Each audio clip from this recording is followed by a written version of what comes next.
సూర్య న్యూస్కు స్వాగతం. 24 గంటలు కాదు, ఒక సెకండ్లో మీ ముందుకు. చూస్తూనే ఉండండి నిరంతర వార్తా ప్రసారాలు.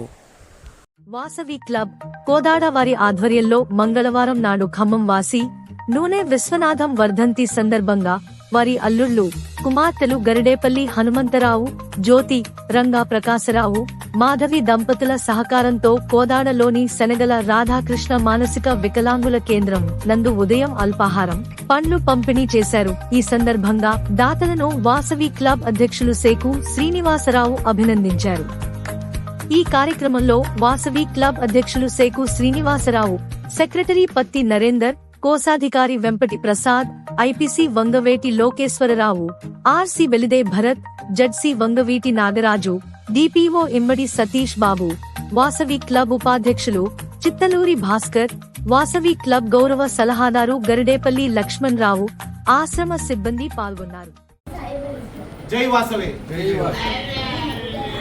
వాసవి మాతాకి జై, వాసవి మాతాకి జై.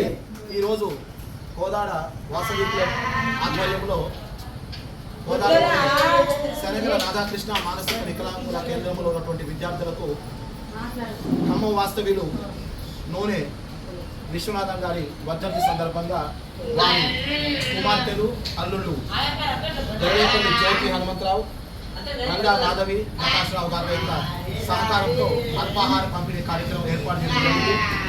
ఈ సందర్భంగా వారికి, వారి కుటుంబానికి వాసవి మాత అమ్మవారి ఆశీస్సులు సదా ఉండాలని మనస్ఫూర్తిగా కోరుకుంటూ ఈ కార్యక్రమంలో పాల్గొన్న నేను సేగు శ్రీనివాసరావు, అధ్యక్షులు వాసవి క్లబ్ కోదాడ, సెక్రటరీ పత్తి నరేందర్, కోశాధికారి Vempati Prasad, IPC Vangaveti Lokesh, RC Velide Bharat Kumar, ZC Vangaveti Nagaraju, DPO Immadi Satish Babu, ఉపాధ్యక్షులు చిత్తలూరి భాస్కర్ రావు, అదేవిధంగా ఈ కార్యక్రమానికి సహకరించినటువంటి మన వాసవి క్లబ్ గౌరవ సలహాదారులు గరిడేపల్లి లక్ష్మణరావు గారు అందరికీ కూడా పేరు పేరున ధన్యవాదాలు తెలియజేస్తూ ఈ కార్యక్రమాన్ని ఇంతటితో ముగిస్తున్నాం. జై వాసవి.